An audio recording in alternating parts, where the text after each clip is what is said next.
इस क्लास में हम लोग मार्केट रिस्क का और एस्पेक्ट देखेंगे। अभी तक हमने कैपिटल चार्ज पढ़ा, ठीक है।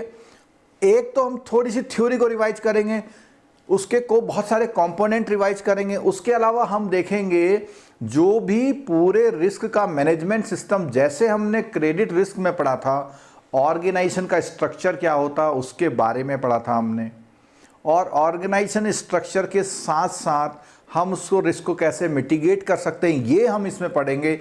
और कुछ ऐसे न्यूमेरिकल जो एक एक दो दो मार्क्स के आपको सीधे सीधे मिल सकते हैं उनको करेंगे। चलिए शुरू करते हैं मार्केट रिस्क। तो मार्केट रिस्क में हम लोग बात करेंगे, कॉन्सेप्ट की बात करेंगे। ये पेज में बिल्कुल जो हमारा क्लासरूम प्रोग्राम है इसमें हम समझाते हैं। इतना सा समझाऊंगा कि मार्केट रिस्क में क्या है, जब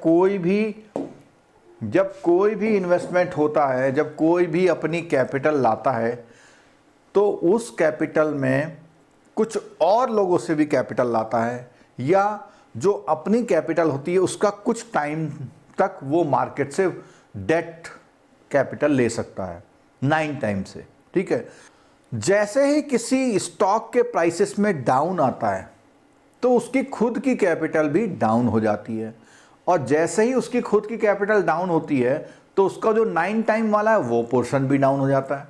तो यानी जो उसने बोरोविंग करी हुई होती है वो बोरोविंग भी उसकी डाउन करनी पड़ती है, क्योंकि आरबीआई की या जो कंपनी लॉ की जो गाइडलाइन है कि आप 9 टाइम बोरोविंग कर सकते हैं अपनी कैपिटल का, ठीक है। तो जैसे ही मार्केट में रेट चेंज हुआ तो आपकी कैपिटल डाउन हुई, आपकी कैपिटल डाउन हुई तो आपकी कैपेसिटी डाउन हुई, लेकिन आपने पहले ज़्यादा ले लिया था। उसके लिए क्या करना पड़ता है, आपको लोगों के पैसे वापस करने पड़ते हैं। लोगों के पैसे वापस कैसे करेंगे, जो स्टॉक है उसको आप सेल करेंगे। जब उस स्टॉक को सेल करेंगे तो ही आपको और डाउन होना पड़ेगा, और जब आप सेल करेंगे तो पता नहीं किस रेट में सेल होगा, जल्दीबाजी में सेल करेंगे तो आपको और लॉस होगा। तो ये क्या है, मार्केट के रेट की वजह से आपको नुकसान हो गया। इस एग्जाम्पल में ऐसा ही कुछ समझाया है। हम आगे बढ़ते हैं अब, ठीक है। चलो, मार्केट रिस्क इन बैंक्स, थोड़ा सा थ्योरेटिकल भी लेके चलूंगा, इसमें रीडिंग भी हो सकती है, तो परेशान बिल्कुल नहीं हो, ठीक है। क्या बोलता है, market have several activities and undertake transactions that result in the market exposure. They are not immune to these risks and have to face them too. All such transactions are reflected in the trading book. तो trading book बार बार आ रहा है, trading book. Banking book में public का पैसा जो deposit है वो, और पब्लिक को जो एडवांसेस देते हैं वो आता है।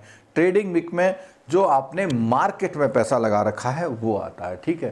Trading book consist of bank proprietary position in financial instrument covering, यानी बैंक ने कहीं पर भी इन्वेस्टमेंट किया हुआ, चाहे उसने डेट सिक्योरिटी लिए, चाहे इक्विटी ले रखा, चाहे फॉरेन एक्सचेंज ले रखा, चाहे कॉमोडिटी लिखा, यहाँ बोलता है अपनी कंट्री में परमिटेड नहीं है, चाहे वो डेरिवेटिव लेता है ट्रेडिंग के पर्पस से, ये सारे काम वो करता है, और इन सब में उसका मालिकाना हक होता है, यानी वो मालिक होता है, ठीक है।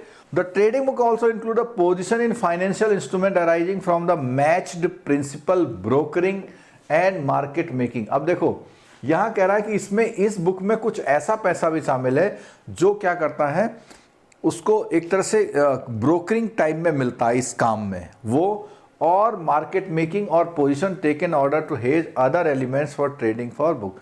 तो कुछ अदर हेजिंग के एलिमेंट भी इसमें लेता है, ठीक है। आगे, proprietary position held with trading intent and with the intention of benefiting in the short term from actual and expected difference between their buying and selling prices. तो वो कह रहा है कि इसमें जो है वो ये चीजें भी होती है जो शॉर्ट टर्म में उसको बाई और सेल करके प्रॉफिट कमाने के लिए या हेजिंग के लिए उसने रखी होती हैं, ठीक। देखो, कोई भी टफ वर्ड समझ में नहीं आया तो बस सुनते चले जाओ, अब जो है समझने का समय कम है। क्या बोलता है, बैंकिंग ट्रेडिंग एक्सपोजर है द फॉलोइंग रिस्क, कह रहा है यहां से क्वेश्चन शुरू होता है कि जो ट्रेडिंग एक्सपोजर होता है उसमें कौन कौन से रिस्क होते हैं। तो ये बात तो हमने बहुत बार बार कर ली, मार्केट रिस्क, ठीक है। और वो क्यों होता है, change in market variable interest rate, currency exchange rate, commodity price, market liquidity सा। तो ये भी आपके लिए एक क्वेश्चन हो सकता है कि मार्केट रिस्क जो होता है वो एडवर्स चेंज की वजह से होता है, और वो एडवर्स चेंज के जो वेरिएबल्स हैं वो ये हैं, इनकी वजह से वेरिएबल एडवर्स चेंज आता है, ठीक है, और वो कैपिटल को एडवर्सली इफेक्ट करता है। तो कौन कौन से हैं देखो, पहला है मार्केट रिस्क, दूसरा है लिक्विडिटी। अब यहां देखना जरा ध्यान से, लिक्विडिटी रिस्क में इसने दो पार्ट दे दिए हैं, ये बिल्कुल वैसे ही हैं जैसे स्पेसिफिक रिस्क वाले और जनरल मार्केट रिस्क वाले। क्यों? एसेट का नाम है पर्टिकुलर एसेट, यानी आपने किसी कंपनी के AA रेटेड बॉन्ड में इन्वेस्टमेंट किया हुआ, वो गड़बड़ा गए, पर्टिकुलर एसेट गड़बड़ाया। और मार्केट लिक्विडिटी में क्या है, पूरे मार्केट में दाएं बाएं हो गया, मतलब नहीं मिल रही है, कोई लिक्विडिटी आ ही नहीं रही है, एक एसेट की नहीं, सभी एसेट की हालत खराब हो गई। तो ये बिल्कुल जनरल और स्पेसिफिक का रहा था, जैसे हमने पिछली क्लास में बताया था। Credit and counter party risk, यानी एक तरह का जो आपने किसी को इन्वेस्टमेंट किया हुआ, उसमें यह भी रिस्क होता है कि वो काउंटर पार्टी आपकी क्या हो जाए, फेल हो जाए, ठीक है। यहां बोलता मार्केट लिक्विडिटी रिस्क, ये वाला is different from the funding the liquidity risk that arises due to asset liability mismatch. अब देखो, कहता है यहां थोड़ा सा डिफरेंस बताने की कोशिश कर रहा है। वो कह रहा है जो मार्केट रिस्क होता है वो रिस्क इससे बिल्कुल अलग है। किससे? जो अपना एसेट लायबिलिटी का जो ऑल्को का जो है, मतलब आपके पास पता लगा कि इस बार इतने के डिपॉजिट है, इतने के एडवांसेस है, उसका मिसमैच, वो अलग होता है मार्केट रिस्क में, जो कि मार्केट रिस्क मार्केट की इंटरेस्ट रेट से होता है, ठीक है। आगे बढ़ते हैं। अब मार्केट रिस्क को थोड़ा सा डिफाइन कर रहा है। देखो, एक वर्ड इसमें बार बार आएगा, deviation of mark to market value of the trading portfolio. तो मार्क टू मार्केट का मतलब यह है एक तरह से मार्केट की वजह से, डिमांड सप्लाई की वजह से किसी चीज के प्राइस में डिफरेंस होना, फ्लक्चुएट करना। बोला market risk is the risk adverse deviation of, क्या है, mark to market value of the trading portfolio. Trading portfolio जितना आपके पास है, due to market movement during the period required the liquidate the transactions, the period of liquidation is critical to assess such adverse deviation. If the period of liquidation of the position gets longer, the possibility of larger adverse deviation from the current market value is also. वो कहता है अगर आपकी position जो है longer है, लंबे समय में सेटलमेंट होने वाला है, तो आपका एडवर्स डेविएशन भी लार्जर होगा। Earning for the market portfolio are the profit और loss arising from the transaction. The profit और loss between two dates is the variation in the market value. Any decline value result in the market loss. कोई भी अगर value में declaration होगा तो होगा, ठीक है। और इसमें important, it could be short one day for foreign exchange, much longer for exotic derivatives. कह रहा है कि वो कहता है इट कुड बी शॉर्ट, यानी एक दिन तक हो सकता है फॉरेन एक्सचेंज के केस में, एंड मच लॉन्गर, और दूसरे डेरिवेटिव में तो लंबा हो सकता है, लेकिन फॉरेक्स वाले केस में एक दिन में भी आपकी हलचल हो सकती है, ठीक है। एक दिन का भी फर्क पड़ जाता है उसमें। आगे है market risk does not refer to market losses due to causes other than market movement. क्या बोलता है? Market risk does not refer to the market losses due to causes other than market, यानी मार्केट मूवमेंट के अलावा अगर किसी कारण से लॉस हो रहा है तो वो मार्केट रिस्क नहीं है। तो मार्केट रिस्क की बहुत की पॉइंट किया आ गया कि भैया मार्केट में कुछ हुआ, अदर देन मार्केट नहीं, मार्केट में कुछ हो, उसकी वजह से आपको रिस्क हो रहा हो तो वो ठीक है। Loosely defined and inclusive of liquidity risk, और ये लिक्विडिटी रिस्क के साथ इंक्लूसिव होता है। Any deficiency in the monitoring of the market portfolio might result in market value deviating by, यानी कुछ नहीं, छोड़ दीजिए। आगे अगला आता है ट्रेडिंग लिक्विडिटी। जो तीन बात थी तो उसमें अब दूसरी बात आ गई, ट्रेडिंग लिक्विडिटी। पहला हो गया मार्केट रिस्क, दूसरी किसकी बात कर रहा है? ट्रेडिंग लिक्विडिटी की, ठीक है।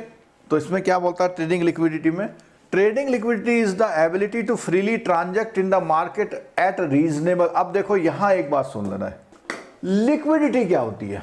लिक्विडिटी होती है आपके आइटम जो आप सेल करना चाहते हैं, कोई खरीदने को तैयार हो। अब मान लिया मैं सिंपल बात करता हूं कि ये पेन है, मान लिया ये पेन 40 रुपये का है, आप मार्केट में बेचने गए, खरीदने वाला 10 रुपये में तैयार है, तो क्या इसको बोलेंगे लिक्विडिटी है या नहीं है? हमने बोला कोई खरीदने को तैयार होना चाहिए, नहीं आया सर। क्यों? इसलिए कि हम चाहते हैं 40 रुपये में बिके और दुनिया को भी लगता है 40 में, लेकिन ले नहीं रही 40 में। तो लिक्विडिटी का मतलब होता है कि एक्चुअल जो प्राइस है उस प्राइस पे बिकना चाहिए। आप प्लॉट बेचना चाहते हैं 5 लाख में और मार्केट की वैल्यू 5 लाख है और आपको खरीदने वाले 4 लाख के मिल रहे हैं, तो इसको लिक्विडिटी नहीं बोलेंगे, यानी जेन्युइन प्राइस पे मिले। तो बोलता है trading liquidity is the ability to freely transact in market at reasonable prices. Trading liquidity is ability to liquidate positions without, और उसमें क्या होना चाहिए कि उससे मार्केट का प्राइस अफेक्ट ना हो, attracting the attention of other market participant, और दूसरे मार्केट पार्टिसिपेंट्स उसके लिए अट्रैक्ट ना हो, मतलब एक नॉर्मल फिनोमेना में बिके, तो उसे हम लिक्विडिटी बोलते हैं। ठीक है, अगर वो ये दोनों फैक्टर मिलते हैं तो इसका मतलब है उसमें ट्रेडिंग लिक्विडिटी रिस्क है।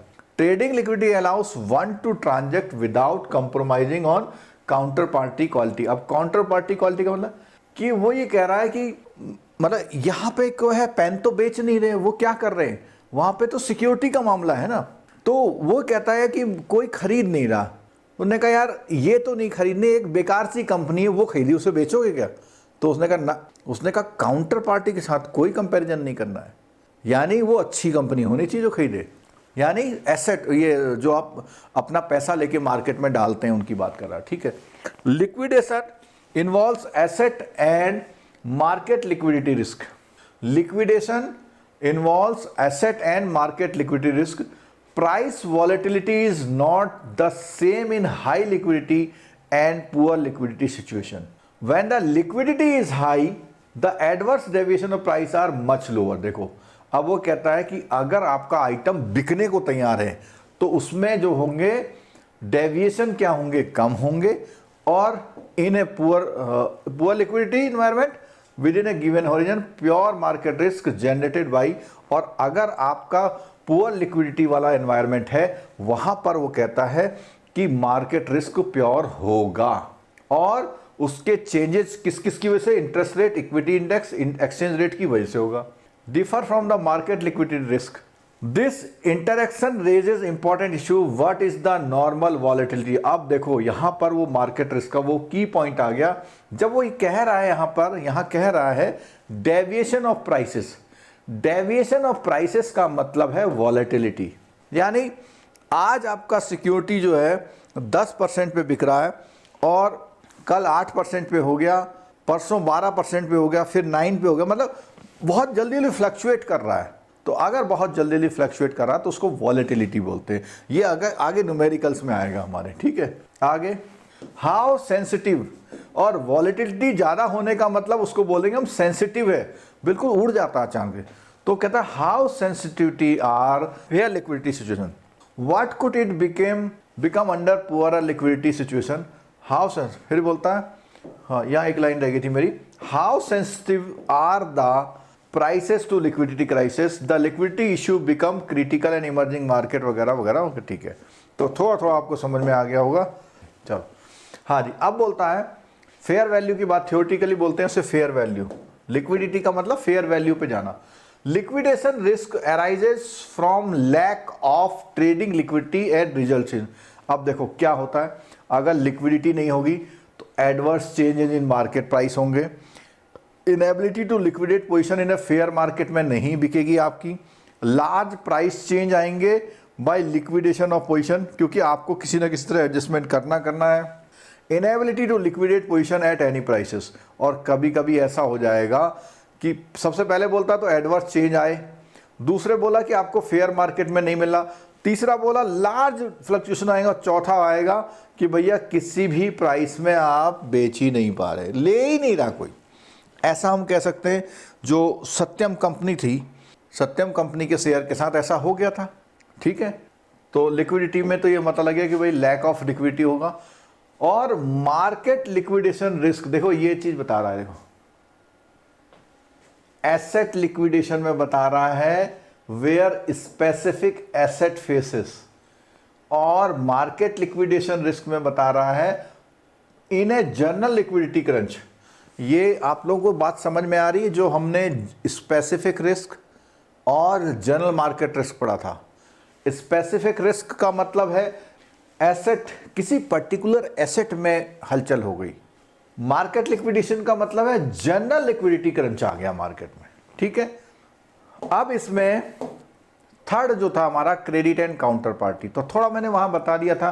क्रेडिट में क्या होता है, जो बोरोवर होता है आपका, कहता है risk of issuer and borrower. अब देखना इस बात को, बोरोवर तो आपका लोन लेता है, इश्यूअर क्या होता है? इश्यूअर वो होता है जैसे आपके पास 5,000 करोड़ रुपए हैं, आप 5,000 करोड़ लेके मनी मार्केट में गए और आपने किसी को 5,000 करोड़ रुपए दिए, उसने आपको एक सर्टिफिकेट दिया, तो उसने अगर सर्टिफिकेट दिया दे आर कॉल्ड इश्यूअर, उसका नाम क्या होगा? इश्यूअर हो जाएगा, ठीक है। आगे, credit risk of traded debts such as bonds, debenture and commercial paper, वही जो मैंने बताया सिक्योरिटी थी, is indicated by the credit rating, जिसको क्रेडिट रेटिंग होती है। Credit rating indicates the risk level होता है उसमें, ठीक है, इंपॉर्टेंट नहीं है। और यहां बोलता है and is factored into add on the risk free rate of corresponding maturity, the lower the risk level, the lower age spread over risk rate। सुनो इसको बात को, कहता लोअर द रिस्क लेवल, अगर किसी का रिस्क लेवल कम है तो उसमें lower is the spread, spread का मतलब होता है gap, over risk free rate, ठीक है। आगे, क्रेडिट रिस्क में arise either on account of default of the issuer, तो वो क्रेडिट रिस्क हुआ या तो इश्यूअर या बोरोवर, दोनों लोग, लोन वाला भी और जिसने आपका पैसा लेके सिक्योरिटी रिसीट इशू करी वो भी, दोनों लोग की बात आती है, ठीक है। Because of rating migration, when rating of financial instrument is lowered, the spread over the risk free rate increases as the market demands higher yield on the higher risk instrument, this result in the decline in the prices, और इससे आपके instrument का जो price होगा वो decline हो जाएगा, कुछ ऐसा इसमें समझाया। और आगे बढ़ता हूं मैं, आगे बोलता है डेरिवेटिव्स की बात आई यहाँ पे। तो डेरिवेटिव्स में जो आपका ट्रेजरी प्रोडक्ट वाला टॉपिक है उसमें ट्रेजरी डेरिवेटिव्स की बात आई। तो उन्होंने कहा can be over the counter, कौन कौन से, इंटरेस्ट रेट स्वैप है, करेंसी स्वैप है, ऑप्शंस है, not as liquid as other market instrument. Theoretically the bank hold these asset until maturity, यानी ये जो हैं ये वाले, ये सारे मैच्योरिटी वाले हैं, उसमें बीच में कुछ ज़्यादा नहीं होता। And be are the credit since they exchange flow of fund with the counter party subject to the, और इनमें कह रहा है जो ये मैच्योरिटी वाले होते हैं, मैच्योरिटी वालों में एक तरह से वो कह रहा है कि क्रेडिट रिस्क होता है, क्योंकि काउंटर पार्टी जो होती है, जिस पार्टी को आपने जिस पार्टी का बॉन्ड आपने खरीदा है यानी उसको पैसे दिए हुए हैं, तो वो पार्टी के ऊपर डिपेंड करता है। कहता है कि funds with counter party subject to the default risk, for derivatives credit risk interact with the market risk in that the mark to market, यानी लिक्विडेशन जो उसकी वैल्यू तय करते हैं, value depends on the market movement. It is a present value of all future flows of market risk. It is interesting to note that the credit risk on a derivative arises when mark to market value is negative implying receivable, कुछ नहीं इसमें। और आगे देखता हूं, under a hold to maturity, HTM बोलते से, the potential future value over their life regarded as the credit risk exposure because they are the values of future flows that defaulted counterparty will not pay। कुछ नहीं इसमें ये बता रहा है कि भैया जो काउंटर पार्टी है अगर आपको नहीं देगी तो this risk is termed as, यहां उसने बताया काउंटर पार्टी। तो काउंटर पार्टी में क्या होता है, जो भी सामने वाली पार्टी है आपका समय से पैसा नहीं दे रही है तो उसको काउंटर पार्टी रिस्क बोलते हैं। हाँ, एक चीज और आ गई इस पैराग्राफ को देखिएगा, इसमें एक चीज है, in the market transaction there is one party that pay money and receive a given quantity of financial paper, the other party counter party does the opposite, यानी एक आदमी पैसे देता है, दूसरा आदमी पेपर देता है, सर्टिफिकेट देता है। अब उसके उल्टे में चले जाए, यानी अगर एक आदमी पैसे दे रहा, सर्टिफिकेट ले रहा, तो दूसरे आदमी करेंगे कि पैसे ले रहा, सर्टिफिकेट दे रहा। The counter party receive the money and parts with the given quantity of financial paper, और वो क्या करती है, अपना पैसा लेती है और उसका जो फाइनेंशियल पेपर वापस कर देती है। If any one of the transacting parties defaults in completing the settlement the other party suffers, this is known as settle. अब देखो सुनो, बेसिकली इसमें होता क्या है, ये लोग आपस में नहीं देते हैं। जो क्लियरिंग CCIL है या जो भी गवर्नमेंट की तरफ से क्लियरिंग सिस्टम वाले लोग हैं, तो वो दोनों के बीच में काम करते हैं। एक ने तो अपना भैया जो सर्टिफिकेट था साइन करके वापस कर दिया, लेकिन दूसरे वाले ने पैसा नहीं दिया, तो इसका मतलब सेटलमेंट नहीं हुआ, ठीक है।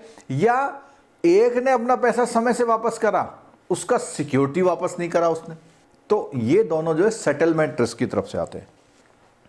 दिस रिस्क में lead to systematic risk and, अच्छा एक बात और सुनना, कि जो सिस्टमैटिक रिस्क होता है वो सेटलमेंट रिस्क के बाद होता है। यानी जब एक आदमी सेटलमेंट नहीं कर रहा है तो वो उसका फर्क दूसरे पे पड़ेगा, क्योंकि उसको उससे पैसे लेने थे, उसको उससे ऐसे ऐसे करके, और जब सेटलमेंट रिस्क शुरू होता है तो ये आखिरी में जाके क्या कहलाता है, this risk may lead to systematic risk, therefore monetary authorities usually take step to put place a risk free settlement system।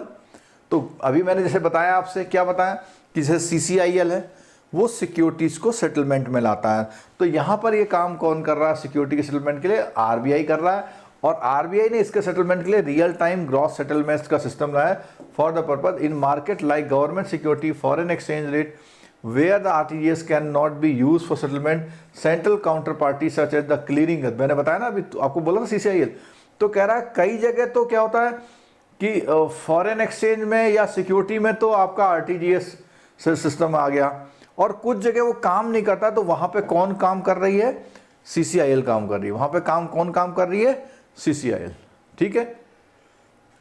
वो कह रहा है कि गवर्नमेंट सिक्योरिटी और फॉरेन एक्सचेंज में जहां पे RTGS का इस्तेमाल नहीं होता है, अच्छा RTGS का इस्तेमाल कहाँ होता है, जैसे मान लिया एक बैंक ने 10 करोड़ उधर देने हैं और उस बैंक ने 2 करोड़ उधर देने हैं, तो वो तो लोगों ने तो इनिशिएट कर दिया ट्रांजेक्शन, लेकिन सेटलमेंट होना चाहिए ना, उस बैंक ने पैसा देना पड़ेगा, तो वो तो RTGS से सेट होते हैं। लेकिन वो ये कह रहा है कि गवर्नमेंट सिक्योरिटी और फॉरेन एक्सचेंज में RTGS काम नहीं करता, वहां पे CCIL जो है यूज करता है, यूज टू मिटिगेट रिस्क, और जो CCIL है वो इस रिस्क को कम करने के लिए बीच में अपना रोल प्ले करता है, ठीक है। चलो अब बहुत इंटरेस्टिंग सा चीज आ गया, देखो इसमें जो लोग लास्ट क्लास में थे जिसमें हमने क्रेडिट रिस्क का बताया था, ये क्वेश्चन मैंने वहां पर भी बताया था इंपॉर्टेंट है, यहां पर भी बताता हूं इंपॉर्टेंट है। इसका कभी कभी जो है सीक्वेंस दे देता है, इसके सीक्वेंस को पूछता है कि इसके सीक्वेंस को सही कीजिए। क्या, सबसे पहले आइडेंटिफिकेशन होता है, फिर मैनेजमेंट होता है, फिर मॉनिटरिंग एंड कंट्रोल होता है, और मिटिगेशन होता है। हाँ, ऑर्गेनाइजेशन स्ट्रक्चर में टाइम लगाएंगे क्योंकि इसका ऑर्गेनाइजेशन स्ट्रक्चर थोड़ा वहां था। जरा कोई बता सकता है कि क्रेडिट रिस्क में ये वाले पार्ट कितने थे, क्रेडिट रिस्क में ये वाले पार्ट कितने थे बताइए। मार्केट रिस्क में ये पार्ट 5 हैं। आ गया आंसर, उसमें 4 थे और यहां पर कितने हैं, 5 हैं। और ये क्वेश्चन बहुत बहुत चांस है आ सकता है आपका, मेरे हिसाब से सिंपलेस्ट क्वेश्चन होगा क्योंकि इसमें कैलकुलेशन कुछ नहीं है। तो पहला है बोर्ड ऑफ डायरेक्टर और उसके बाद है रिस्क मैनेजमेंट कमेटी। तो मैं अपने स्टाइल से बताता हूं इसको। देखो इसमें क्या है कि ये जो है इसके लिए काम करता है, दूसरा the asset liability management committee ALCO, ये जो है इसके लिए काम करता है, और एक हो गया मिडिल ऑफिस, यानी ये लोग पॉलिसी वॉलिसी बनाते हैं, ये काम करती है, ये लोग उस पॉलिसी को फॉलो अप कराते हैं तो ये काम कर रही है। ठीक है, the board of director, risk management committee, asset liability management committee ALCO बोलते हैं जिसको, और ALM support group, ALM support का मतलब इसी एएलएम को सपोर्ट करने वाला ग्रुप, और मिडिल ऑफिस। इसमें से जो क्वेश्चन आएगा इनके फंक्शन से आता है थ्योरी का क्वेश्चन। ठीक है, देखते हैं इसमें क्या है। बोर्ड ऑफ डायरेक्टर की बात कर रहा है। बोर्ड ऑफ डायरेक्टर बोलता है overall responsibility for the management risk, the board articulate the management risk management policy and procedure, aggregate risk limit, और ये सेम सा है, ये सेम है जैसा कि वहां था। इसमें एक लाइन फर्क है बस, कौन सी, ये वाली, the board should decide the risk management policy for the bank of limit of liquidity, interest rate, foreign exchange and equity price risk. क्यों? क्योंकि ये सारे मार्केट प्राइस रिस्क के आइटम हैं, ठीक है। रिस्क मैनेजमेंट कमेटी क्या करती है, ये उसको बोलते हैं is a board level sub committee, यानी इस बोर्ड की सब कमेटी है। क्या करती है? Responsibility of risk management committee regarding market क्या है? Setting guidelines for market risk management and reporting, ensuring market risk management process conform to the policy, setting up prudential limit, their periodical review, robustness of measurement of risk model, ensuring proper manning to the process। ठीक है, चलो आगे ALM की बात करते हैं। ALM asset liability management committee की बात कर रहे हैं। तो इनका जो काम है implementation of risk and business policies simultaneously in a consistent manner, मतलब कंसिस्टेंट मैनर में होती रहे, and decide on the business strategy to achieve these objective, it's role encompasses of the following. ठीक है, आगे बोलता है प्रोडक्ट प्राइसिंग फॉर डिपॉजिट। अब आपसे पूछा जाएगा अगर कि आपके बैंक में आपके डिपॉजिट और एडवांसेस के रेट कौन तय करता है, तो वो ये है ऑल्को कमेटी। ठीक है, maturity profile and mix incremental asset और लायबिलिटी कौन करता है, जैसे कि हाउसिंग लोन कितने साल का देना है, कार लोन कितने साल का देना है। उसके बाद articulating interest rate view of the bank, यानी इंटरेस्ट रेट कैसे तय करेंगे इसके बारे में। फंडिंग पॉलिसी, यानी कि फंड कहां से आएगा। ट्रांसफर प्राइसिंग का मतलब ये होता है कि आपने अपनी दो ब्रांचों हैं, आपकी दो ब्रांच है, एक ब्रांच में डिपॉजिट ज़्यादा है, एक ब्रांच में डिपॉजिट कम है, तो जिस ब्रांच में डिपॉजिट ज़्यादा होता है वो फंड उसको दे देती है। उससे क्या होता है, उससे जो कमाती है वो थोड़ा हिस्सा उसको दे देती है। बैलेंस शीट का मैनेजमेंट पूरा यही करती है, यानी कि कितना एसेट है कितना लायबिलिटी। तो देखो ये एक खास काम वाली कमेटी है।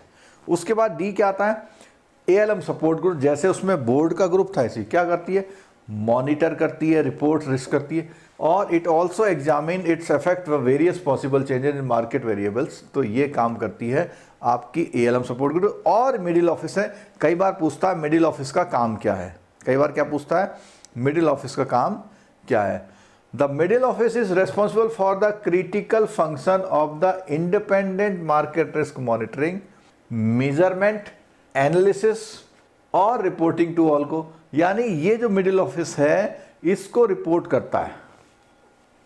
Middle office provide the independent risk assessment which is critical to ALCO's key function of the controlling and managing market और coordinates with the mandate board risk management committee. Middle office function independently of the treasury. अब देखो एक question ये आ गया, middle office functions independently of the treasury function, it also independently validates the price. कौन से वाले ट्रेजरी की, आप एक बात ध्यान रखना, जो आपके वहाँ ट्रेजरी डिपार्टमेंट होता है तो वहाँ ट्रेजरी डिपार्टमेंट में भी मिडिल ऑफिस होता है।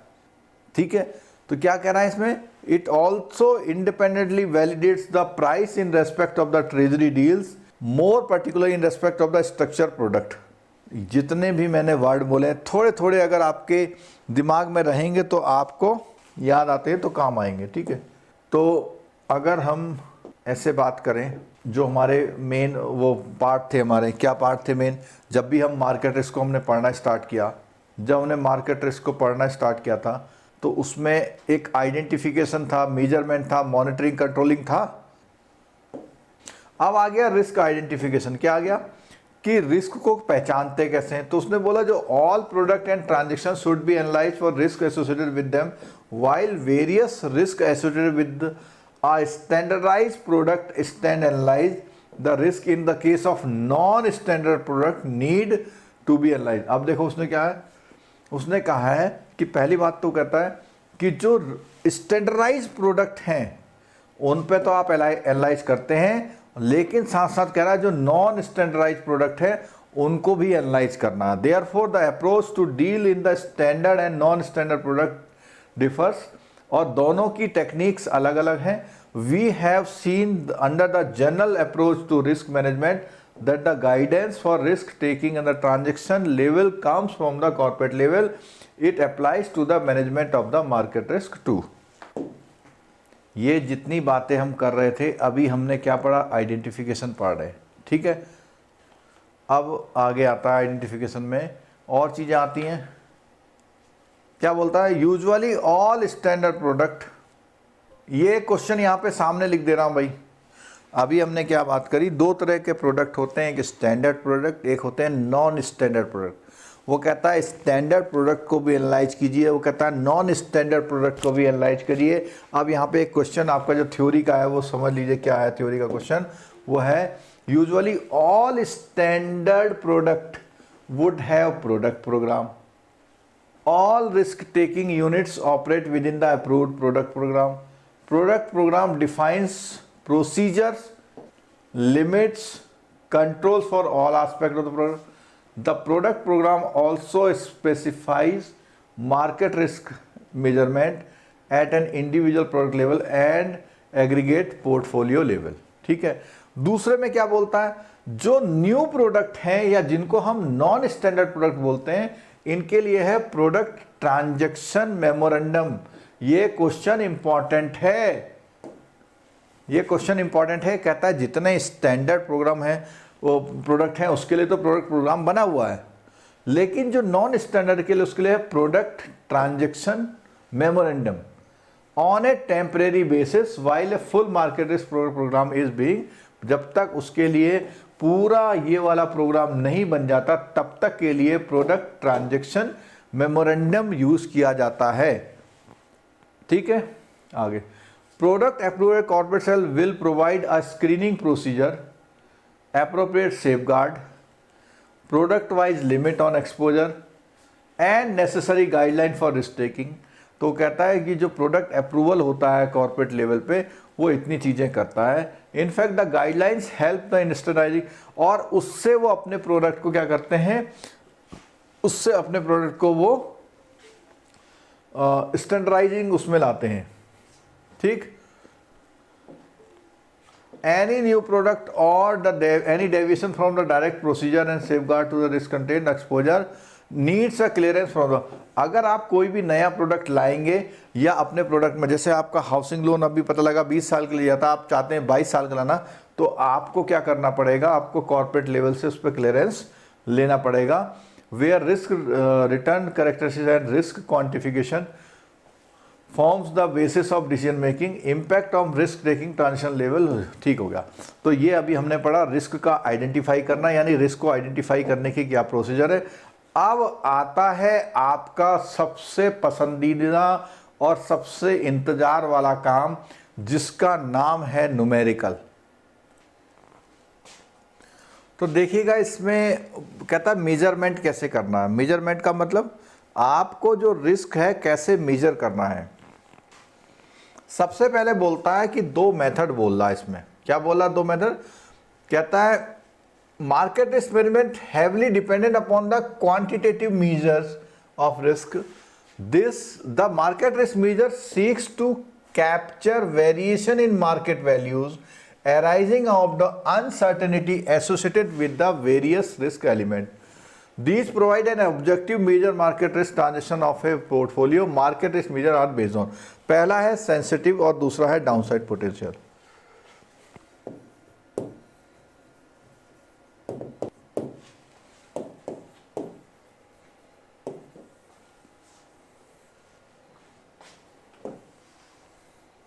ठीक है, फिर आगे देखिए सेंसिटिविटी में क्या बात कर रहा है।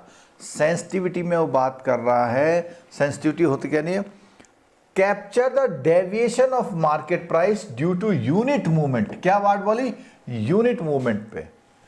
अ सिंगल मार्केट पैरामीटर, क्या बोला, एक सिंगल मार्केट पैरामीटर के यूनिट मूवमेंट से क्या फर्क पड़ता है उसको हम सेंसिटिविटी बोलते हैं।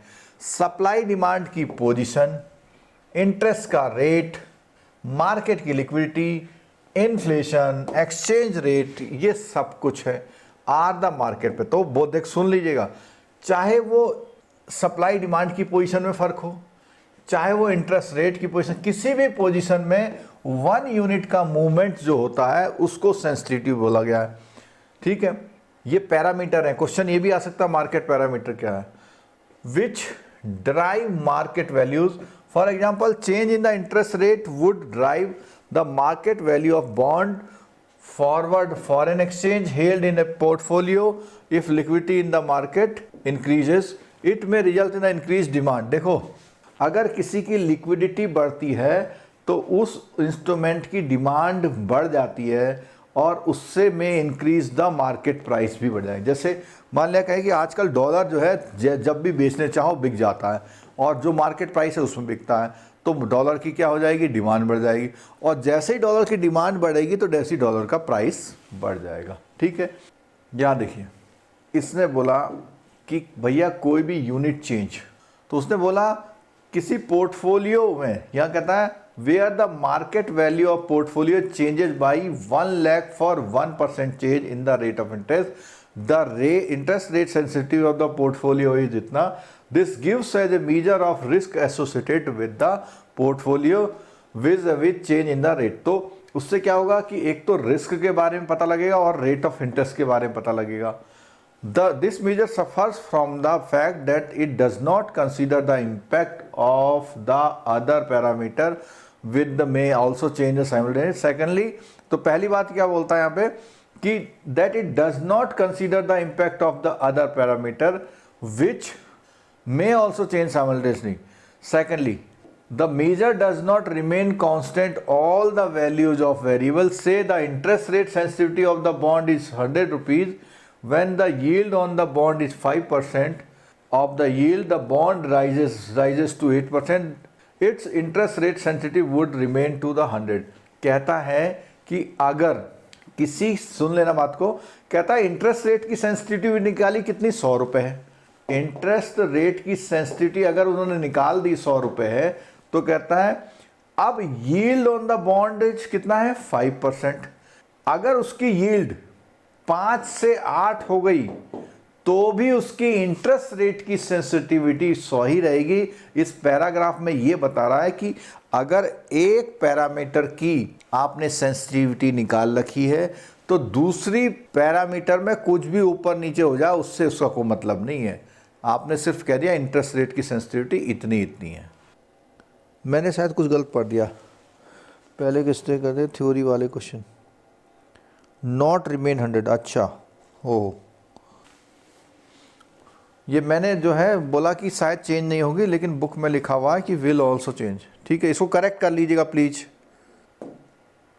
ये है it's interest rate sensitivity would not remain 100%। इसका मतलब ये हुआ कि कोई आपने सेंसिटिविटी 100% निकाली है किसकी, इंटरेस्ट रेट की, और अगर उसके यील्ड में कोई चेंज आएगा तो वो कहता है ये 100 नहीं रहेगी। बिल्कुल ठीक है, थैंक यू सो मच जिन्होंने मुझे करेक्ट किया। चलो जी, अब एक न्यूमेरिकल जो है आपका बहुत है एग्जाम में, वो कहता है, अभी हमने पीछे पढ़ा था कि जो मार्केट रिस्क है वो सेंसिटिविटी, और दूसरा मेथड कौन सा है, डाउनसाइड पोटेंशियल।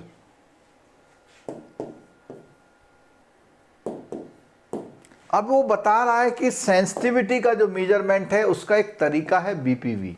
उसका एक तरीका कौन सा है, बीपीवी। तो इसका पहला मेथड आ गया बीपीवी मेथड। ठीक है, बेसिस पॉइंट वैल्यू।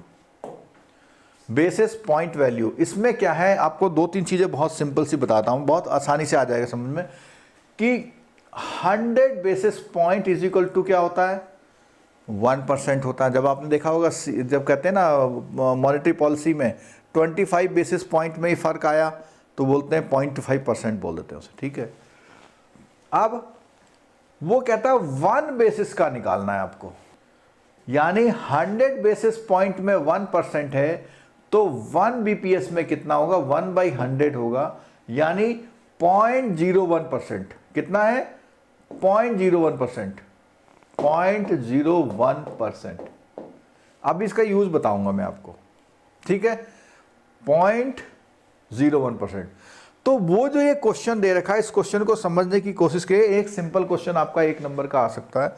वो कहता है कि 1 बेसिस पॉइंट का मतलब इतना, change in the market yield, change in the market yield, this is used as a measure of risk. और इससे क्या कहता है, रिस्क मेजर किया जाता है। The BPV of a bond higher is the risk associated with the bond. वो कहता है कि अगर बीपीवी ज्यादा है, ये ध्यान रखना, बीपीवी ज्यादा है तो ज्यादा रिस्क है, बीपीवी कम है तो कम रिस्क है। बीपीवी ज्यादा है तो कह रहा ना, the risk, the higher the BPV of the bond, higher is the risk associated with the bond. Computation में बहुत सिंपल सी इसमें एग्जांपल दिया हुआ है। यहां एक क्वेश्चन में पढ़ रहा हूं, उसको एग्जांपल करने का। 5 year 6% semi annual bond, 5 year 6% semi annual bond, ठीक है। और क्या बोलता है, उसकी मार्केट यील्ड 8% है। यील्ड कितनी है, 8% है, ठीक है। और क्या बोलता है, और प्राइस उसका 92 है। उसका जो प्राइस है कितना है, 92। यहां लिख देता हूं मैं प्राइस, यहीं लिखता हूं 92, ठीक है। आगे अब बोलता है, देखना, सुन लेना ध्यान से यहाँ पे, विच राइजेस टू 92.10। अब वो कहता है वो यहां से यहां हो जाता है, और यील्ड उसकी कितनी हो जाती है, 7.95।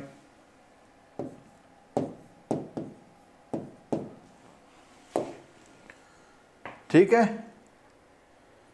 सो 1 BP fall in the yield market price. अब यहां से सुनना जरा, ऐसा है, देखिए आपको हमेशा इस क्वेश्चन में, अभी हमने पहले बोला यील्ड की बात करी थी, क्या बात थी, यहां लीड किसकी बात करता, कहता है मार्केट यील्ड को पकड़ो। तो आप क्या करो, इसको डिफरेंस निकालो जरा। डिफरेंस कितना आ जाएगा, 0.05 इज इक्वल टू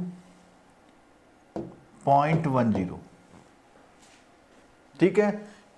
आपको पता है ये रुपीज में दिया हुआ है, ठीक, ये रुपीज है। तो हम क्या करेंगे,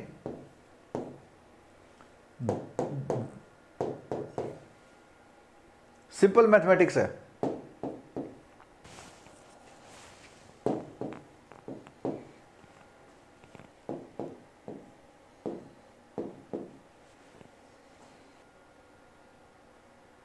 ठीक है, ये जो अभी ये हमारा कितने पॉइंट पर है, 5 पॉइंट पर है। इसको थोड़ा सा एक बार रुको, इसको यहां से देखिए, इसको हम कितने बेसिस पॉइंट बोलेंगे। अभी हमने पीछे पढ़ा कि पॉइंट, अभी यहां पढ़ा था, देखिए कि 100 बेसिस इज इक्वल टू 1% है, 100 basis point is equal to 1% है। और वहां पे परसेंटेज कितना आ रहा है आपका, यहां पे परसेंटेज आ रहा है आपका 0.05%, 0.05%, ठीक है। तो आप ये देखिए कि अगर 1 में चेंज आएगा तो कितने पैसे आ रहा है, 2 पैसे आ रहा है। इस क्वेश्चन को यहां से समझने की कोशिश करिए। इसको अगर मैं ऐसा बोलूं, ये कितने पैसे हैं, 10 पैसे, कितने हैं, 10 पैसे। 0.10 रुपीज का मतलब 10 पैसा। तो ये जो है 0.05 पे इतना है, तो 1 पे कितना हो जाएगा, 1 पे हो जाएगा 10/0.05 हो जाएगा। और हमें किस में निकालना है, 0.01 पे, तो इनटू क्या हो जाएगा, 0.01 हो जाएगा। तो पॉइंट से पॉइंट कैंसिल हुआ 5 से, यानी 2 पैसा इसकी सेंसिटिविटी आ गई। तो आपको फिर देख लीजिए क्या करना है, आपको क्या करना है, पहले इस यील्ड में डिफरेंस निकालना है और उसके प्राइस में। तो yield versus price, yield versus price, बाकी का कोई भी काम नहीं है आपके पास। तो जो क्वेश्चन आएगा उसमें यील्ड और प्राइसेस को पकड़ना है आपने, यील्ड का डिफरेंस प्राइसेस का डिफरेंस लिखना है, ठीक है। और ये जो भी यहाँ परसेंटेज का डिफरेंस आ रहा है आपको इसको कन्वर्ट करना है 0.01 पे। तो आप सिंपल क्वेश्चन है कि इतने पर इतना है तो इतने पर इतना होगा, ये आ गया 2 पैसा आ गया। क्या आ गया? 2 पैसा। इधर देखिए आप, यहां आ गया 2 पैसे, ठीक है। और गेन बाई 2000, अब 2000 क्यों हुआ भैया? बात है 1 करोड़ रुपए की। तो 1 करोड़ रुपए में कितने पैसे होंगे? 1 करोड़ रुपए में कितने पैसे होंगे? क्योंकि उसने बोला जो ये 100 रुपए पर इतना है, ये जो पैसा आ रहा पॉइंट 100 रुपए पर इतना आ रहा है, तो 1 करोड़ पे कितना होगा? तो 100 रुपए पर 2 रुपए आ रहा है, तो 1 करोड़ पे कितना आएगा? इतना आएगा, ठीक है। BPV of the bond therefore is 2000 पर करोड़ फेस वैल्यू। तो इसकी बीपीवी निकल गई। अब यहां पे देखना थोड़ी और बहुत, उसने कहा था अगर ये डिक्लाइन 8% हो जाए, तो आपको पता है ये जो 2 पैसे आ रहा है ये 1% पे आ रहा, वो 0.01% पे आ रहा है। और यहां वो कहता है 0.01 का मतलब 1 बीपीएस पे आ रहा है। वो खुद कह रहा है कि अगर किसी की बीपीवी डिक्लाइन हो जाए 8 बीपीएस, तो 1 बीपीएस पे 2000 का है, तो 8 बीपीएस पे कितना हो जाएगा? 16000 हो जाएगा, ठीक है। अब यहां एक क्वेश्चन और कुछ दे रखा है इसने, BPV changes with the remaining maturity, suppose the bond describe about the 5 year to the mature and present BPV is इतना, the BPV will decline with the time on the day of maturity it will be 0। और वो बीपीवी क्या होती है? Decline होती रहेगी, लेकिन जिस दिन नियरेस्ट वो डे आ जाएगा, कौन सा? जिस दिन मैच्योरिटी का डे, उस दिन बीपीवी निकालने का कोई मतलब नहीं है कि भैया वो तो सामने है। अब तो रिस्क आप तब तक निकालेंगे जब तक आपका फ्यूचर का कोई प्रोजेक्शन आएगा, ठीक है। अब इसके बेस पे क्वेश्चन करते हैं। देखो पहली बात सुनना जरा ध्यान से, यहां पर इसको प्रॉफिट हुआ है, गेन हुआ है ना? किस कंडीशन में गेन हुआ है? गेन हुआ है अगर आपके जो प्राइस हैं वो प्राइस जो हैं बड़े हैं, प्राइस 92 से कितने हो गए? 92.1 हो गए, तो आपको क्या हुआ? गेन हुआ। और यील्ड डाउन, तो यहां पर एक वो आती है यील्ड वर्सेस प्राइसेस। एक बार पीछे भी सेंटेंस आया था, यील्ड वर्सेस, यील्ड जो होता है 1 प्राइसेस के, यानी इनवर्सली प्रोपोर्शनल होते हैं, इनवर्सली प्रोपोर्शनल। तो इसमें क्या बोला है? देखो इसने बोला कि यील्ड जो है 8% है वो कम हो गई, तो इसका मतलब प्राइसेस आपके बढ़ गए। कहाँ हुए? 92 से इतने हो गए। और यील्ड जब भी गिरती है तो आपको गेन होता है, यील्ड जब भी गिरती है तो आपको क्या होता है? गेन होता है। इसी बेस पे अगर मैं ये वाला क्वेश्चन आपको बोल दूं, अभी हमने जब यहां पे पढ़ा कि एक तो पढ़ा सेंसिटिविटी और दूसरा पढ़ा डाउन साइड पोटेंशियल, ठीक है। और सेंसिटिविटी में पहला पॉइंट कौन सा पढ़ा? बीपीवी।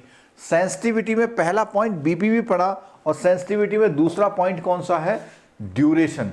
दूसरा कौन सा है? ड्यूरेशन। तो शुरू में हमने पढ़ लिया था सेंसिटिविटी से निकालते हैं या ड्यूरेशन से निकालते हैं। ड्यूरेशन वाले में क्या है? ड्यूरेशन का जब भी नाम आएगा तो Macaulay duration was first propose by the Frederick Macaulay.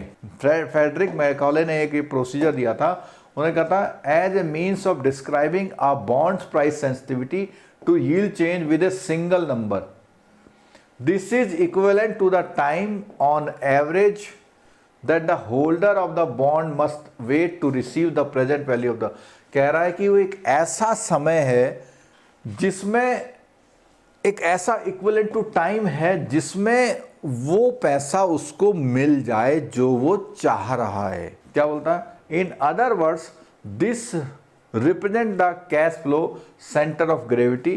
It implies that if a 5-year 6 bond face value is 100 with semi-annual interest has Macaulay duration 3.7। अब देखो उसने एक 5 साल का एक बॉन्ड है, उसका मैकाले ड्यूरेशन कितना निकला है? 3.7 year. Then the total cash flow to be received over a 5 year period is कितना 130 bond value would be equivalent to receiving 130 at the end of, यानी कहता है अगर आपको 5 साल में 130 रुपीज़ मिलने का 5 साल में 130 रुपये मिलने की उम्मीद थी, लेकिन मैकाले ने बोला, मैकाले ड्यूरेशन उसका 5 साल का निकल के आया कितना 3.7, तो आप ऐसा समझ लीजिए जो आपको 5 साल में मिल रहा है वो उतना ही पैसा अगर 3.7 में मिले तो वो इक्वल होगा। या बोलो ना, the bond would be equivalent to the receiving 130 at the end of 3.7 year as a bullet payment. Duration और modified duration is Macaulay duration discounted by 1 period yield to maturity. The longer the duration of the security, the greater will be the price sensitivity to yield change and the higher would be the risk associated. और ये पहले भी बता दिया कि जब price sensitivity जो होगी ग्रेटर होगी तो बोलता है रिस्क उसका हायर होगा।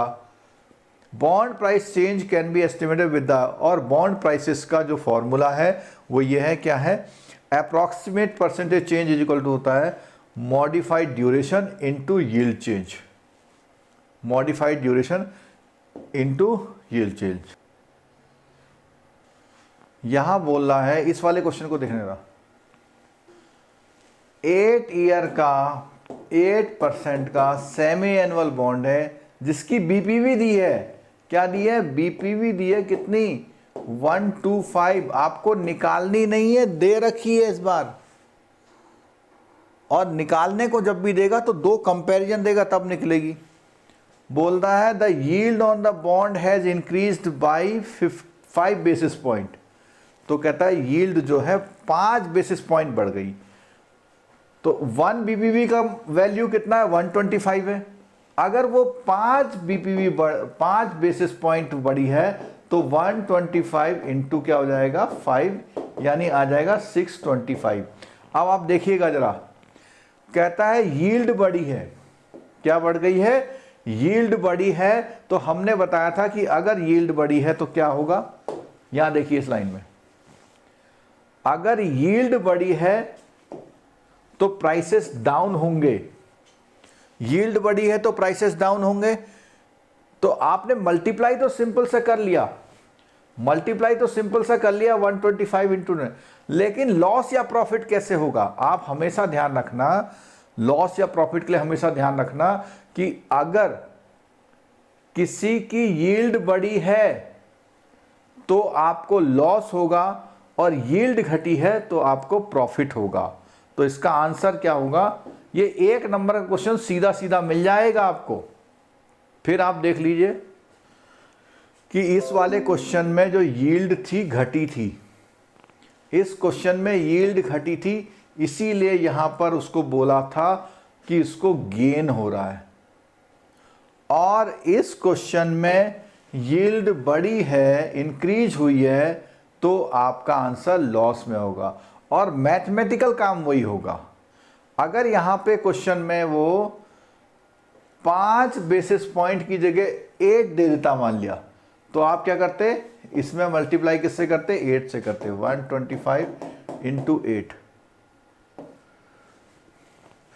चलो थर्ड क्वेश्चन में क्या आया देखो, थर्ड क्वेश्चन में बोलता है, अभी वीआर वैसे पढ़ा नहीं है हमने, चलो कुछ पूछ रहे हैं तो देख लेते हैं। कहता है और 1 डे वीआर पोर्टफोलियोज कितना है 5 लाख, और कहता है कितने परसेंट कॉन्फिडेंस लेवल है 95%, और in a period of 6 month, in a period of 6 month, 6 month में 125 क्यों लिया हुआ है, क्योंकि आमतौर पर ये जितने भी सिक्योरिटी ट्रेडिंग के मामले होते हैं उसमें 250 दिन का दिन लेते हैं, क्योंकि कई दिन बंद रहता है ना वो, तो 250 का 6 महीने में कितना लिया उसने खुद दे रखा है 125। How many time the loss, कितने बार वो लॉस होने के चांसेस हैं, तो उसने बोला कॉन्फिडेंस लेवल क्या है 95% है, तो अगर कॉन्फिडेंस लेवल 95% है तो इसका मतलब 5% आपको लॉस हो सकता है, और 5% किसका, 125 का 5% निकालिए, तो 125 का 5% आता है 6.25 डेज, तो ऑप्शन के हिसाब से इसमें 6 डेज वाला आंसर हो जाए। वो कहता है कितने समय में आपका लॉस उस पोर्टफोलियो से एक्सीड कर जाएगा। ठीक। अब आए हम किसमें, डाउनसाइड पोटेंशियल में। तो डाउनसाइड पोटेंशियल की जब बात आई, दूसरा मेथड इसका आ गया। अब डाउनसाइड पोटेंशियल में क्या बोलता है, कहता है risk materialises only when the earning deviate adversely. Downside potential captures the possible losses only and ignores the profit potential. केवल लॉसेस की बात करता है वो, इसीलिए इसका नाम डाउनसाइड रखा हुआ है। यानी प्रॉफिट होने पे बात नहीं करता, केवल नुकसान की बात करता है। Downside risk is the most comprehensive measure of the risk as it integrate sensitivity and volatility, दोनों को जोड़ लेता है। सेंसिटिविटी और वॉलेटिलिटी दोनों को जोड़ रहा है with the adverse effect of the uncertainty. This is the measure that is most relied upon the banking and financial sector. तो क्वेश्चन आएगा बहुत कौन मोस्ट है, तो आप बोलोगे डाउनसाइड पोटेंशियल है। लेकिन इस डाउनसाइड पोटेंशियल में मेथड अलग अलग हैं। जैसे सबसे पहला मेथड कौन सा आ गया, VAR। तो डाउनसाइड पोटेंशियल का सबसे पहला मेथड कौन सा आ गया, VAR, यानी वैल्यू एट रिस्क। VAR का मतलब वैल्यू एट रिस्क। ठीक है, वैल्यू एट रिस्क का मतलब सिंपल ये बोलता है कि जैसे आप कहीं इन्वेस्टमेंट कर रहे हैं और इन्वेस्टमेंट करने पर वो कहता है आपका इन्वेस्टमेंट करने वाला है, कहता है हो सकता है कि 2% लॉस होने के चांस है। तो यहां बोल रहा है वैल्यू एट रिस्क का मतलब हो गया कि हमें कितना नुकसान हो सकता है। The answer is there is a possibility that we can lose everything along it may have very low probability. मतलब हम ऐसा भी हो सकता है कि हम पूरा ही पैसा खो दें या थोड़ा सा खोएं या ना खोएं। तो बोलता है VAR attempts to create a more useful answer by altering the question how much can we expect the loss। तो कहता है भाई कितना खो सकते हैं, यानी कितना लॉस हम कर सकते हैं, या हम हमारा क्या देखता है, लॉस पोटेंशियल देखता है। The answer could be the can be lose maximum, एक तो हो सकता है पूरा पूरा कर दे, और दूसरा कहता है may accept the 90% confidence level with the would be 90%, यानी 100 में से 99 टाइम। ठीक है, अब ये VAR की है, VAR is defined as the predicted worst case loss at a specific confidence level over a certain period of time, जिसको हम बोलते हैं एज्यूमिंग नॉर्मल ट्रेडिंग कंडीशन। तो ये क्वेश्चन दिया हुआ सिंपल सा, क्या दिया हुआ देखो, कहता है 1 डे की VAR कितनी है, ₹110 करोड़ है with 99 confidence level interval, means that there is only one chance in 100 days, only one chance। कैसे, अब देखो यहां पे एक बात देखना, पूरे वर्किंग डे कितने लेते हैं, 250। अब 250 का 1% कितना होगा, 250 का 1% होगा 2.5 होगा पर ईयर में। ठीक, that daily loss will be more than 10 crore under the normal trading condition. This is also means that there is 1% chance that the daily loss may exceed 10 crore under the normal condition। ठीक है, तो ये जो VAR वाली बात करिए, VAR वाली बात होती है, ये जो कॉन्फिडेंस इंटरवल है 99 का, 99 का मतलब 1%, और हमेशा जो है वर्किंग डे ध्यान रखना, ये एक दिन का VAR है कितना, 10 करोड़ है। ठीक है, चलो एक ये फॉर्मूला याद कर लीजिए, प्राइस वॉलेटिलिटी अगर निकालने को आ जाए, 1 नंबर का क्वेश्चन आ सकता है, उसमें 1 नंबर का जब क्वेश्चन आएगा तो आपको ये 4 चीजें पता रखनी पड़ेगी। क्या, यील्ड कितना है, अभी हमने BPV निकाल लिया था, अभी हमने प्राइस हमें पता था, और यील्ड की वॉलेटिलिटी। तो प्राइस वॉलेटिलिटी जब भी आएगा तो आप इस फॉर्मूले को लिख करके उसका आंसर करेंगे। ठीक है, ये 2 थ्योरी के क्वेश्चन सुन लीजिए, इसमें से पूछ सकता है बैक टेस्टिंग और स्ट्रेस टेस्टिंग क्या होती है, इसका थ्योरी का समझ लीजिएगा। कहता है back testing is a process where the model based on VAR is compared with the actual performance of the portfolio. यानी जो आपके मॉडल ने VAR निकाला और एक्चुअल परफॉर्मेंस थी, उसको टेस्ट करने के लिए, वेरीफाई करने के लिए। This is carried out of evaluating a new model. अब ऐसा क्यों करते हैं, मान लिया आपने कोई तरीके से आप अपना रिस्क निकालते रहते हैं, लेकिन एक्चुअल कुछ और निकल के आया, तो आप बराबर चेक करते रहते हैं अपना, तो इसी को बोला बैक टेस्टिंग। फिर बोलता आगे बैक टेस्टिंग में इवैल्यूएट न्यू, और इससे क्या हो सकता है कि अगर आपका मॉडल सही, मैथमेटिकल मॉडल सही काम नहीं कर रहा है तो आप क्या करेंगे, अपने को मॉडल को बदलेंगे। Assessment of accuracy of an existing model needs back testing on a regular basis. Banks should generally back test risk model on a monthly, अब ये क्वेश्चन आ सकता है, मंथली और क्वार्टरली बेसिस पे इसको वेरीफाई करते हैं, चेक करते हैं। In these tests, they should observe whether the trading results fall within a pre-specified confidence band predicted by the VRO। जो वैल्यू एट रिस्क वाला मॉडल था उसमें पूरा सही बैठ रहा है या नहीं बैठ रहा है देखते हैं। अगर मॉडल जो है पुअरली परफॉर्म करता है तो वो जांच करते हैं कि ऐसा क्यों हो रहा है। BI bank for international settlement outline back testing best practices in its January public, उसमें अपनी पब्लिकेशन बताया। अब दूसरा आया stress testing. Stress testing, market value of the portfolio vary due to the movement of the market parameter such as interest rate, market liquidity, inflation, exchange rate, stock prices. Movement in market parameter on day to day basis causes the change in the market value portfolio. This represent the normal risk that is associated with normal day-to-day movement. There remains the risk of a large non-normal movement in the stress testing. Essentially seeks to determine the possible changes in the market value of the portfolio that could be arises due to the movement. अब देखो back testing होती है, जो आपने model बना रखे हैं उन मॉडलों में कमी निकालना कि भाई ये सही काम कर रहे हैं या नहीं कर रहे हैं, या उनमें कुछ बदलाव करना होता है बैक टेस्टिंग। स्ट्रेस टेस्टिंग में बोला हुआ है कि ये पॉसिबल जो चेंजेज होते हैं जिससे कि मार्केट वैल्यू का portfolio that could arise due to the non normal movement of one or more market parameter, the process involves identifying the market parameter. अब स्ट्रेस टेस्टिंग में उन पैरामीटर को ढूंढता है जिनकी वजह से आपको दिक्कत हो रही है। बैक टेस्टिंग में वो अपने मैथमेटिकल मॉडल की चेकिंग करता है। बैक टेस्टिंग में वो अपने एग्जिस्टिंग मॉडल की टेस्ट चेकिंग करता है कि सही से काम कर रहे नहीं कर रहे। स्ट्रेस टेस्टिंग में वो ये चेक करता है कि वो कौन से कारण हैं जिनसे ऐसा हो रहा है, यानी पैरामीटर को चेक करता है। और बैक टेस्टिंग आपके मॉडल को चेक करता है। ठीक है, चलो आज के लिए इस क्लास को हम इतना ही वो करते हैं।